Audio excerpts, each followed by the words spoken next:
Halo teman-teman semuanya. Oke, sebelumnya nih, aku mau tanya dulu nih, sebelum mulai kan. Pernah nggak sih teman-teman tuh mikir nih, eh, kira-kira kalau kita teleponan, voice message, atau yang lain, yang mengenai bagaimana cara kita berkomunikasi lewat audio tuh, kira-kira aman nggak ya? Terus apakah ada yang nyadap nggak ya? Nah, teman-teman mungkin sempat bilang kayak gitu, Kak. Dan di mana di era digital kali ini, kita tuh rawan banget yang namanya cyber attack ya teman-teman, ataupun juga data kita tuh dicuri, bahkan suara kita tuh bisa dicuri. Oleh karena itu ada namanya teknologi enkripsi teman-teman. Nah, pada kesempatan kali ini kita tuh mau meneliti atau belajar tentang mengenai bagaimana kita mengenkripsi suara menggunakan metode Advanced Encryption Standard gitu kan, atau AES teman-teman. Nah, ini teman-teman udah nggak pada asing ya. Kalau teman-teman tahu, AES itu terkenal, ya kan biasanya AES 256 ya. Tapi kalau pada kesempatan kali ini kita menggunakan AES 128 bit gitu kan. Nah, untuk lebih detailnya, mari kita bahas. Nah, sebelumnya, teman-teman, perkenalkan nama aku Gang Sari Kapabuki dengan NIP 2304120, dan aku adalah mahasiswa dari Teknik Informatika UNES. Nah, oleh karena itu, mari kita lanjut ke basa-basi sudah ya. Let's go. Oke, nih kita udah buka mengenai artikel yang bakal kita bahas pada siang hari ini. Nah, teman-teman, anyway, ini artikel berasal dari artikel sistemasi atau jurnal sistem informasi ya. Karena artikel ini terakreditasi Sinta Tiger. Kan? Mungkin teman-teman kalau mau cari silakan mengenai jurnal ini. Nah, oke, pada kesempatan ini kita mau membahas kripsi dan dekripsi suara menggunakan metode AES 128 bit dan secret key. Yang dimana autor pada artikel ini adalah Fajar Nugraha dan Tony Arifin yang berasal dari Ars University. Oke, sebelum kita masuk lebih detail, kita baca sedikit mengenai abstraknya. Teman-teman sudah pada asing ya mengenai suara itu kan salah satu media kita berkomunikasi, media kita berkomunikasi yang kita informasi yang dikirim seringkali berisi informasi yang penting secara menggunakan dan penting untuk pribadi diri kita sendiri dan kita harus berhati-hati. Nah, untuk menjaga keamanan informasi ini kita dapat diselesaikan dengan menggunakan metode kriptografi. Salah satunya ialah menggunakan AES atau Advanced Encryption Standard. Yang dimana AES ini sebenarnya ada tiga yang kenal, AES 128, AES 192, dan juga AES 256. Nah, di sini juga ada penyesuaian teman-teman, baik dari noise, terus ada dari error, menggunakan FTC, terus ada penenkripsian ini ditambahkan menggunakan secret key controller atau encryptor. Nah, untuk lebih detailnya kita bahas selanjutnya. Oke teman-teman, mungkin teman-teman penasaran kan gimana sih alur enkripsinya atau dekripsinya gitu. Teman-teman bisa simak ya teman-teman dari penjelasan nomor 1 ini. Yang dimana awal mula itu audionya tuh. Setelah itu kita lakukan filtering. Teman-teman penasaran kan filteringnya tuh diapain sih gitu. Kita coba scrolling ke atas, kita masuk ke bagian. Nah, penelitian ini dilakukan menggunakan proses filtering gitu. Di proses filtering yang digunakan untuk mengeliminasi frekuensi dari sinyal original. Biasanya filtering ini untuk mengidentifikasi frekuensi yang digunakan menggunakan dua jenis filtering, yaitu low pass filtering dan high pass filtering. Kita scrolling lagi ke bawah teman-teman. Jadi intinya filtering ini menggunakan dua proses ya, yaitu high pass filtering atau low pass filtering. Nah setelah kita melakukan filtering, muncul tuh hasil filtering kita teman-teman. Nah, hasil filtering ini kita lakuin, dia menghasilkan juga nilai SNR dan juga sebagai bahan untuk kita enkripsi. Nah, kita udah masuk nih ke blok enkripsi AES gitu.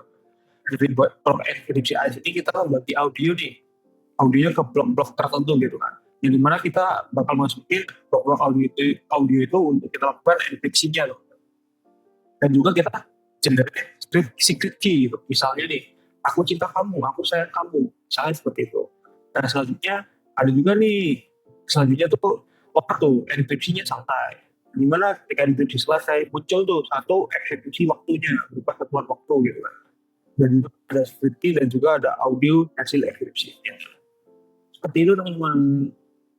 Oke teman-teman, selanjutnya kita akan membahas mengenai hasil pengujiannya teman-teman. Oke teman-teman penasaran kan? Tadi kan sempat disinggung juga pakai Tinker. Tinker itu buat bikin apa sih? Nah teman-teman tuh kalau penasaran bisa lihat ini teman-teman. Hasil dari Tinker tuh seperti ini teman-teman. Jadi kayak menampilkan sebatas ini ya, user interface atau GUI, graphical user interface. Yang dimana teman-teman bisa baca di sini pada gambar di atas menunjukkan halaman grafik user interface yang berfungsi untuk memulai proses enkripsi teman-teman dan juga dekripsi dengan memasukkan contoh dataset. Nah, datasetnya itu dari mana sih? Datasetnya itu dari yang ini, yang 16 audio tadi gitu. Selanjutnya, ketika kita memilih proses enkripsi, kita dilanjutkan ke halaman selanjutnya atau halaman dekripsi ini teman-teman. Dengan memasukkan secret key serta memilih file yang sudah di-enkripsi terlebih dahulu untuk memulai kembali proses dekripsinya. Seperti itu. Berarti tahapannya ialah memasukkan secret key serta menambahkan file yang sudah di-enkripsi untuk memulai kembali proses dekripsinya. Seperti itu. Oke, kita scroll lagi ke bawah. Nah, ini teman-teman, hasil dari audio yang telah di-enkripsi teman-teman. Yaitu grafiknya seperti ini ya, rata ke atas, yang dimana ini sebenarnya itu audio yang rusak atau mungkin audio yang rusak gitu loh, rusak yang enggak. Karena itu sama peneliti ditambahin namanya low pass filter, sehingga harapannya audio ini lebih bisa kita dengarkan dengan jelas. Nah ini sinyal audio setelah didekripsi. Kita baca lagi, setelah proses enkripsi selesai, setelah proses enkripsi dan dekripsi selesai, maka dilanjutkan dengan proses dekripsi yang didahului dengan menginput secret key, yang dimana udah kita jelasin, udah kita pahami di sebelumnya loh, yang pada halaman graphical interface. Untuk hasil outputnya itu seperti gambar 6 gitu, gambar yang ini, hasil decryption signal B. Nah, selanjutnya kita juga membahas mengenai ini teman-teman, hasil SNR atau sinyal noise to ratio. Untuk mengukur seberapa bagus sih audio setelah melakukan enkripsi dan dekripsi dalam satuan desibel. Kalau bisa pahami di sini, untuk keterangannya semua audio itu berhasil ya. Jadi kalau teman-teman lihat hasil SNR enkripsi dengan dekripsi itu sama ya, identik ya, cuma ada perbedaan sedikit aja tuh. Mungkin ambil sampel paling atas, seperti itu. Kayak ada jarak tapi nggak yang terlalu besar gitu. Nah, selanjutnya teman-teman kita coba pahami, kan teman-teman kalau tadi memperhatikan ya, itu kan ada sedikit informasi mengenai output seperti waktu enkripsi atau dekripsinya gitu. Nah, teman-teman bisa lihat di sini ada waktu enkripsi dan dekripsinya. Untuk enkripsinya itu 12 detik, untuk dekripsinya 2 detik. Selanjutnya juga ada pengujian ukuran file setelah proses enkripsi dan dekripsi ini teman-teman. Ukuran asli itu 140. Nah, kerennya di sini ya apa? Ukuran enkripsi dan dekripsi itu ukurannya mirip teman-teman. Kecil banget ya, hampir setengahnya teman-teman. Tuh, hampir setengahnya. Dimana kita bisa implementasikan lagi lebih expert lagi dengan menambahkan secret key. Jadi kerennya enkripsi itu selain bisa menurunkan audionya, dia juga bisa menambah secret key gitu. Keren ya. Oke, selanjutnya kita mau membahas mengenai kesimpulannya. Oke teman-teman, kita lanjut ke tahapan kesimpulan yang terakhir, yang dimana pada kesimpulan ini menyatakan bahwa pengujian proses enkripsi dan dekripsi ini dinyatakan berhasil ya teman-teman. Dinyatakan berhasil dengan menyembunyikan informasi serta suara, menginformasi suara serta menghilangkan noise-nya. Mungkin teman-teman lihat lah ya tadi dari hasilnya itu kan biasanya enkripsi itu suaranya kemerosot gitu kan.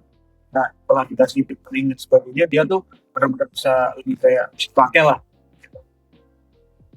Nah, juga saat proses berlangsung mengalami penurunan besar dengan suasana berasa sesuai dinyatakan dalam kelas, lalu juga mengalami perubahan pada ukuran file sampel yang baik dari sebelum proses enkripsi dan dekripsi yang berlangsung hingga setelah proses enkripsi dan dekripsi selesai. Seperti itu. Nah, namun di sini menyatakan bahwa perubahan itu tidak menunjukkan grafik perubahan yang signifikan dalam memakan waktu tercepat dalam mengganti sekitar dulu teman-teman. Nah, untuk pembahasan dari judul ini cukup sekian ya teman-teman.